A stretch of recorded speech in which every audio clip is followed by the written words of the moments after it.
வணக்கம் அன்பர்களே. அஸ்ட்ரோசிரி சேனல் வாயிலாக நான் உங்கள் அஸ்ட்ராலஜர் டாக்டர் சதீஷ். இன்றைய பதிவு குரோதி வருடம் வைகாசி மாதம் மிதுன ராசி அன்பர்களுக்குண்டான பலன்கள். புதன் பகவானை ஆட்சி வீடாக கொண்ட இந்த மிதுன ராசி அன்பர்களுக்கு இந்த வைகாசி மாதத்தில் உங்க ராசிநாதன் என்று சொல்லக்கூடிய புதன் பகவான் 11ஆம் இடம் என்கின்ற லாபஸ்தானத்தில் உட்கார்ந்திருக்கார். அப்ப ராசிநாதன் லாபஸ்தானத்தில் இருக்கும்போது உங்களுடைய செயல், திங்கிங் ப்ராசஸ் அத்தனையும் லாபத்தை நோக்கிய ஒரு பயணமாகவே உங்களுடைய திங்கிங் ப்ராசஸ் இருக்கும். அதற்கு தகுந்த மாதிரி ஸ்ட்ராட்டஜி பிளான் வகுத்து வெற்றிகரமாக முடிக்கக்கூடிய அமைப்பு இந்த மாதம் உங்களுக்கு சிறப்பாக இருக்கிறது. ஆனால் இந்த வைகாசி மாதம் 18ஆம் தேதி அன்று உங்க ராசிநாதன் 12ஆம் இடத்துல மறைகிறார். அதே சமயத்தில் செவ்வாய் ராகுவோடு இணைந்து அந்த 4ஆம் பார்வையாக உங்க ராசியை பார்க்கிறார் அல்லவா. அப்போ அந்த வைகாசி மாதம் 18க்கு அப்புறம் பார்த்தீங்கன்னா ஒரு சில குழப்ப நிலைகள் உங்களுக்கு ஏற்படுத்தும். ஒரு மாதிரி கோபத்தன்மை, ஆக்ரோஷத்தன்மை இருக்கும். அப்போ அந்த காலகட்டத்தில் மட்டும் எந்த ஒரு முடிவெடுத்தாலும் கொஞ்சம் அலசி ஆராய்ந்து முடிவெடுப்பது சிறப்பு.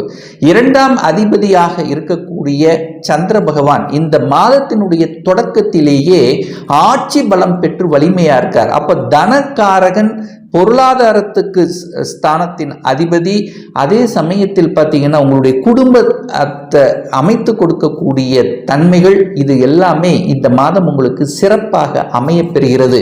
என கடந்த 2.5 வருடங்களாக தனம் சார்ந்த விஷயத்திலும் குடும்பம் சார்ந்த விஷயத்திலும் பல பிரச்சனைகளை உருவாக்கி கொண்டிருந்த உங்களுக்கு இப்போ இந்த மாதத்திலிருந்து குடும்ப ஒற்றுமை மேலோங்கக்கூடிய தன்மை, தனம் பொருளாதார சார்ந்த சமயத்தில் உயர்வு கொடுக்கக்கூடிய தன்மை, இதுவரைக்கு தன்னுடைய வாக்கு மதிக்காதவர்கள் இப்போ உங்க பேச்சை கேட்டு நடக்கக்கூடிய தன்மைகள் அத்தனையும் உங்களுக்கு இந்த மாதம் சிறப்பாக இருக்கிறது. 3ஆம் அதிபதியாக இருக்கக்கூடிய அந்த சூரிய பகவான் 12ல போய் மறைஞ்சிருக்கார். அதே சமயத்தில் சனியினுடைய பார்வையும் இருக்கு. அப்போ உங்களுடைய மனம் சில சமயங்களில் ஒரு வகையான ஒரு குழப்பம், சகோதர சார்ந்த விஷயத்தில் கொஞ்சம் விட்டு கொடுத்து செல்லுவது. அதே சமயத்தில் யாருக்கு ஜாமீன் கையெழுத்து போடுவதை தவிர்ப்பது, இது எல்லாமே இப்போ இந்த மாதம் செய்வது நல்லது. யாருக்காவது ஜாமீன் கையெழுத்து போட்டீங்கன்னா அதனால உங்களுக்கு பிரச்சனை வரக்கூடிய தன்மை அல்லது அதன் மூலமாக கடன்கள் உங்களுக்கு உருவாகக்கூடிய தன்மையை ஏற்படுத்திவிடும். அந்த விஷயத்தில் கொஞ்சம் கவனமாக இருப்பது நல்லது. தாய் ஸ்தானம், அதாவது சுகத்தை கொடுக்கக்கூடிய 4ஆம் இடம், அதன் அதிபதியாக இருக்கக்கூடிய புதன் பகவான் லாபஸ்தானத்தில் இருக்கார். ஆனால் 4ஆம் இடத்தில் கேது இருக்குல்லவா, சில பல தொல்லைகள் தாயின் ரீதியாக அல்லது தாயினுடைய உடல்நலம் ரீதியாக கொடுத்து கொண்டிருந்ததெல்லாம் அது இப்போ மறையக்கூடிய தன்மை. ஏன் சொல்றேன்னா, அந்த சுப கிரகம் என்று சொல்லக்கூடிய அந்த குரு பகவானுடைய பார்வை தாய் ஸ்தானத்தின் மீது பதிகிறது. அப்ப தாயின் மூலமாக நன்மைகள் நடக்கக்கூடிய ஒரு நல்ல மாதமாக அமைகிறது. சுகஸ்தானத்தை பெருக்கிக் கொள்ளக்கூடிய வாய்ப்புகள், சந்தர்ப்பங்கள் இந்த மாதம் உங்களுக்கு இருக்கும். என்ன சுகஸ்தானத்தை நம்ம பெருக்கிக் கொள்ளலாம்? ஒரு வீடு, வண்டி, வாகனம் வாங்கக்கூடிய யோகத்தை கொடுக்கக்கூடிய தன்மையிலே இருக்கிறது. ஏன் சொல்றேன் அப்படின்னா, அந்த வண்டி வாகனத்துக்கு காரகன் என்று சொல்லக்கூடிய சுக்கிர பகவான் ஆட்சி பலம் பெற்று வலிமையாக இந்த மாதம், அதாவது வைகாசி 6ஆம் தேதி அமைய போகிறார். அப்போ நிச்சயமா அந்த 4ஆம் இடத்தை சுபகிரகம் பார்த்து கொண்டிருக்கிறதுனாலையும் அந்த 4ஆம் அதிபதியாக இருக்கக்கூடிய புதன் பகவான் லாபஸ்தானத்தில் இருக்கிறதுனால வண்டி வாகனங்கள் வாங்கக்கூடிய யோகம் பெற்ற ஒரு மாதமாக உங்களுக்கு அமைகிறது. 5க்குரியவன், அதாவது பூர்வ புண்ணிய ஸ்தானத்தின் அதிபதி, பஞ்சமஸ்தானத்தின் அதிபதியாக இருக்கக்கூடிய சுக்கிர பகவான் இந்த வைகாசி 6, அதாவது மே மாதம் 19ஆம் தேதி ஆட்சி பலத்துடன் வலிமையாக இருக்கிறார். அப்போ பூர்வீகம் சார்ந்த விஷயத்தில் இருந்து வந்த பிரச்சனைகளை தீர்ப்பதற்கு உகந்த மாதமாக உங்களுக்கு அமைகிறது. 5ஆம் இடம் என்பது குழந்தையை குறிக்கக்கூடிய இடம் அல்லவா. அந்த குழந்தை ஸ்தானத்தின் அதிபதி ஆட்சி பலத்தோட வலிமையாக அந்த குழந்தை காரகனோட இருக்கின்ற காரணத்தால, அது 12ஆம் இடத்துல இருக்கிறதுனால செலவு செய்து, குழந்தைக்காக ஒரு செலவு செய்து அதற்கு ஒரு ட்ரீட்மெண்ட் எடுத்து கொண்டு அதனால் ஒரு மனவேதனை அடைந்து கொண்டிருக்கின்ற இந்த மிதுனராசி என்பவர்களுக்கு ட்ரீட்மெண்ட் மூலமாக சக்சஸ் ஆகக்கூடிய ஒரு நல்ல மாதமாக உங்களுக்கு அமைகிறது. குழந்தைகளுடைய படிப்பு சார்ந்த விஷயம் சிறப்பாக இருக்கக்கூடிய தன்மை. என்ன கோர்ஸ் எடுத்து படிக்கணும் என்று ஆசைப்பட்டு கொண்டிருக்கிறார்களோ அந்த கோர்ஸ், அந்த காலேஜ் கிடைப்பதற்கான சந்தர்ப்பங்களை நிச்சயமாக உங்களுக்கு உருவாக்கும். 6ஆம் இடம் என்பது கடன், நோய் எதிர்ப்பு, பகையை சொல்லக்கூடிய இடம் அல்லவா? அந்த இடத்தை அந்த குரு பகவானுடைய பார்வை பெறுகிறது. அப்போ இதுவரைக்கு சனியினுடைய பார்வை பெற்று அதில் அந்த கடனில் எதிர்ப்பு, பகையை உருவாக்கி கொண்டிருந்த உங்களுக்கு இப்போ காம்ப்ரமைஸ் ஆகக்கூடிய தன்மை.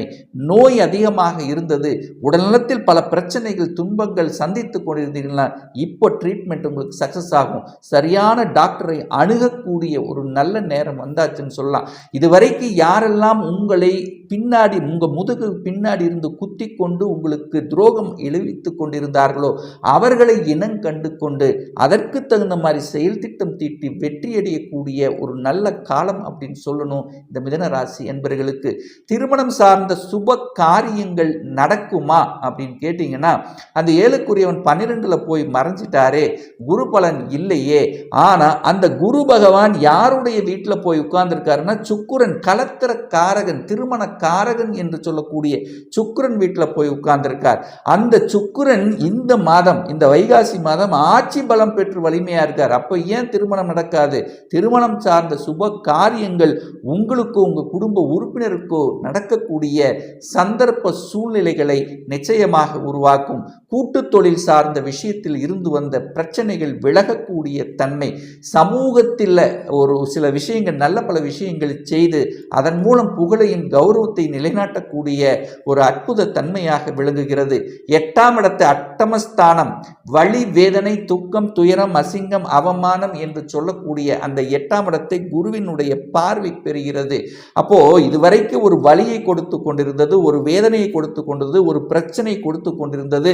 அந்த பிரச்சனை தீர்க்க முடியாமல் தவித்து கொண்டு ஏதோ ரூபத்தில் மனவேதனை அல்லல் பட்டு கொண்டிருந்த மிதுனராசி என்பவர்களுக்கு இப்போ அதிலிருந்து விடுபடக்கூடிய சந்தர்ப்ப சூழ்நிலைகளை நிச்சயமாக உருவாக்கும். அதிலிருந்து வெளிவரக்கூடிய, வழியிலிருந்து வெளிவரக்கூடிய, வேதனையிலிருந்து வெளிவரக்கூடிய, செய்யாத குற்றங்களுக்கு தண்டனை அனுபவித்துக் கொண்டிருந்தவர்கள் அதிலிருந்து வெளிவரக்கூடிய சந்தர்ப்ப சூழ்நிலைகளை நிச்சயமாக உருவாக்கும். 9க்குரியவன் பாக்கியத்தை கொடுக்கக்கூடிய சனி பகவான் ஆட்சி பலம் பெற்று வலிமையாக இருந்தார். அப்போ கடந்த காலத்தில் தொழிலையும் நல்லா இல்லை, 2.5 வருஷமா பார்த்தீங்கன்னா தொழிலில் பெரிய அளவுக்கு ஒரு வளர்ச்சி கொடுக்கல, நிறைய இடத்துல வேலையிலும் பல இடர்பாடுகள் இருந்தது.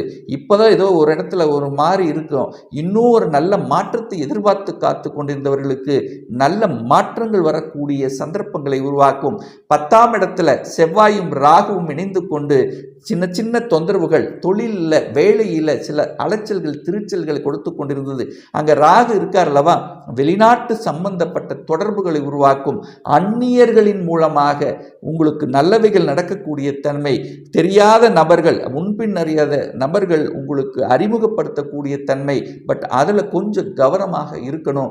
ஷேர் மார்க்கெட் சார்ந்த விஷயத்தில் கொஞ்சம் எச்சரிக்கையோடு இருக்கணும். ஏன்னா புதன் பகவானும் 12ஆம் இடத்துல இந்த மாதத்தினுடைய இறுதியில் ஷேர் மார்க்கெட்டுக்கு காரகன் என்று சொல்லக்கூடிய அந்த புதன் 12ல் போய் மறைஞ்சு இருக்கின்ற காரணத்தால் தகவல் தொடர்பு துறையில் இருக்கின்றவர்களும் இந்த கம்யூனிகேஷன் டீல் பண்ணுறது, இந்த மாதிரி தகவல் தொடர்பு துறையில் சின்ன சின்ன பிரச்சனைகள் வருவதற்கான வாய்ப்புகள். ஸோ அதில் கொஞ்சம் கவனம், எச்சரிக்கையோடு இருக்கணுங்கிறதையும் ஞாபகத்தில் வைத்துக் கொள்ளுங்கள் இந்த மாதத்தினுடைய பிற்பகுதியில்.